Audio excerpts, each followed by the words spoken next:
Hey guys, my name is Jonny Ardavanis, and this is Dial In. In this episode, we covered John chapter 18, verse 39 through John chapter 19, verse 16. Let's dial in.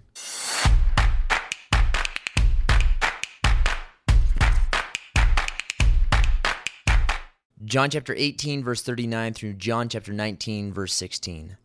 But you have a custom that I should release one man for you at the Passover. So do you want me to release to you the king of the Jews? They cried out again, "Not this man, but Barabbas." Now Barabbas was a robber. Then Pilate took Jesus and flogged him, and the soldiers twisted together a crown of thorns and put it on his head, and arrayed him in a purple robe. They came up to him and saying, "Hail, King of the Jews!" and struck him with their hands. Pilate went out again and said to them, "See, I am bringing him out to you that you may know that I find no guilt in him." So Jesus came out wearing the crown of thorns and the purple robe. Pilate said to them, "Behold, the man." When the chief priests and the officers saw him, they cried out, "Crucify him! Crucify him!" Pilate said to them, "Take him yourselves and crucify him, for I find no guilt in him." The Jews answered him, "We have a law, and according to that law he ought to die, because he has made himself the Son of God." When Pilate heard this statement, he was even more afraid. He entered his headquarters again and said to Jesus, "Where are you from?" But Jesus gave him no answer. So Pilate said to him, "You will not speak to me? Do you not know that I have authority to release you and authority to crucify you?" Jesus answered him, "You would have no authority over me at all unless it had been given you from above. Therefore, he who delivered me over to you has the greater sin." From then on, Pilate sought to release him, but the Jews cried out, "If you release this man, you are not Caesar's friend. Everyone who makes himself a king opposes Caesar." So when Pilate heard these words, he brought Jesus out and sat down on the judgment seat at a place called the Stone Pavement, and in Aramaic, Gabbatha. Now it was the day of preparation of the Passover. It was about the 6th hour. He said to the Jews, "Behold, your king!" They cried out, "Away with him! Away with him! Crucify him!" Pilate said to them, "Shall I crucify your king?" The chief priests answered, "We have no king but Caesar." So he delivered him over to them to be crucified.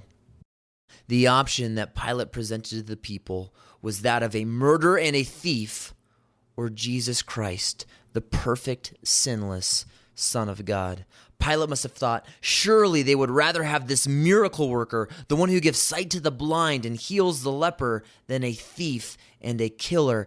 Jesus gives life to the dead. Barabbas takes life from the living. Matthew 27 gives us a little more insight into the scene, telling us that the chief priests and the elders persuaded the crowds to ask for Barabbas here and to put Jesus to death.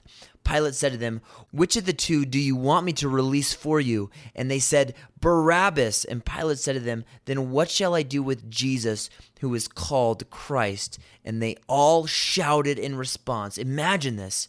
"Crucify him." And Pilate responded and said, "What evil has the man done?"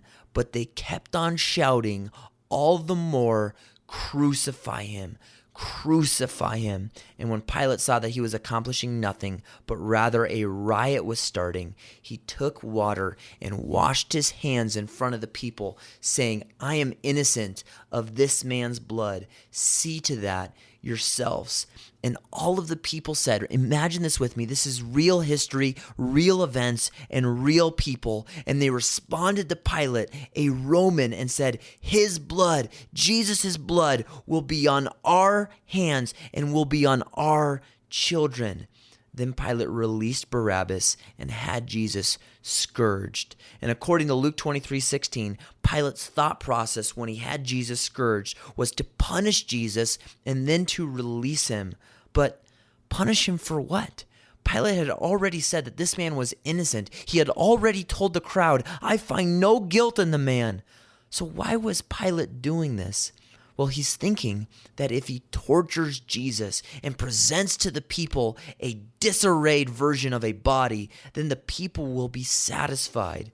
He doesn't want this death of an innocent man on his conscience. So in verse 1 of chapter 19, Pilate took Jesus and flogs him. Now, we most likely have a very tame understanding of what this means. Romans were professional executioners. They were professional torturers, and flogging was an art. This type of punishment would have been so severe that it was reserved only for those who had been sentenced to death. It's truly difficult for us to comprehend the pain of this.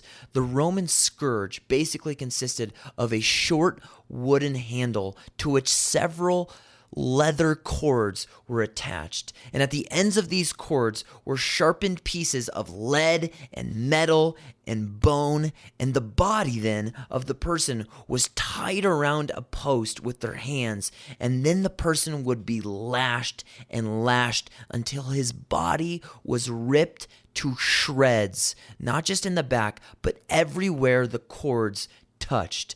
Bones were made bare, insides were exposed, and blood would have been everywhere. The soldiers then took Jesus and shoved thorns deep into his skull and put a robe on him as they struck him with their fists and mocked him. They're treating Jesus, think about this, the creator of the universe, like he is an idiot. It is a comedy act to them. They would mock Jesus by saluting him, by kneeling before him, and then standing up and spitting in his face and beating him with their fists. The one who left his crown of glory was given a crown of thorns. So Pilate takes Jesus at this point and gets ready to show him to the crowd in hopes that this would be enough. And in verse 4, Pilate came out again and said to the people, "Behold, I'm bringing him out to you so that you may know I find no guilt in him." He wants the people now to see Jesus in this pathetic condition, covered with gashing wounds all over his body, blood everywhere. His body is disfigured, and Jesus is standing silently by as Pilate makes this proposal. In verse 5, Jesus comes out wearing a crown of thorns and a robe of purple. And Pilate said to him the famous Latin phrase, "Ecce homo," behold the man. Pilate is saying, behold, here's your king. He's mocking Jesus. Here's your threat. Here's the dangerous rebel. He looks like a fool. He's barely alive. Don't you see this? It's absurd. This is ridiculous. This man is helpless. He's pitiful. He's powerless. He's beaten. Come on, guys. Look at him. Isn't this enough? Pilate thinks the people will be satisfied. But in verse 6, the people respond, "Crucify him! Crucify him!" Pilate is lost on how the crowd isn't satisfied by what he has done. The Jews continue in verse 7 and say, "He has made himself out to be the Son of God." I've said it before, and I'll say it again. You could never convince a first century Jew that Jesus did not make obvious claims to his deity. They not only knew this to be true, but this was the reason that they wanted him dead. He makes himself out to be the Son of God. Now the passage says that now Pilate is even more afraid, and he takes Jesus back inside. He's panicking, and he asks Jesus, "Where are you from?" Pilate knew that Jesus was from Galilee, but maybe this man before him is more than a man. This miracle worker could have come from the gods. The Romans believed in tons of gods. And Pilate is saying to Jesus, "Don't you understand, Jesus? I have power to crucify you. I have the power to release you. Talk to me. Respond." Now, Pilate had resided over hundreds of trials. He'd been around hundreds of accused criminals, innocent ones and guilty ones. All of them proclaimed their innocence. But here is a man before him, covered in blood, who he knows is innocent, but yet makes no defense. And in Pilate's mind, he's wondering, why doesn't Jesus answer back? Why doesn't he defend himself?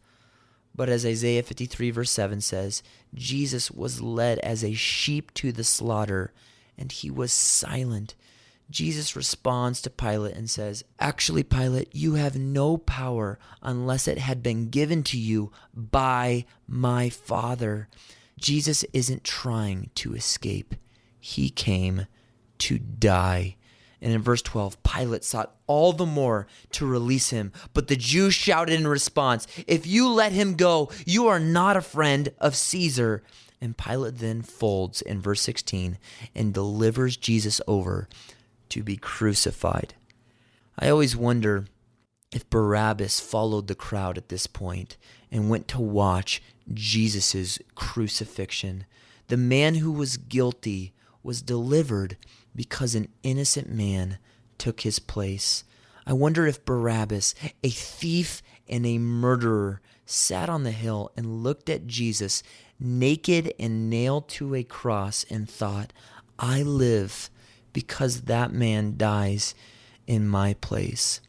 The truth is, we must all share in that mentality with Barabbas. We must all consider that we live because Jesus, an innocent, perfect, righteous Son of God, died in our place.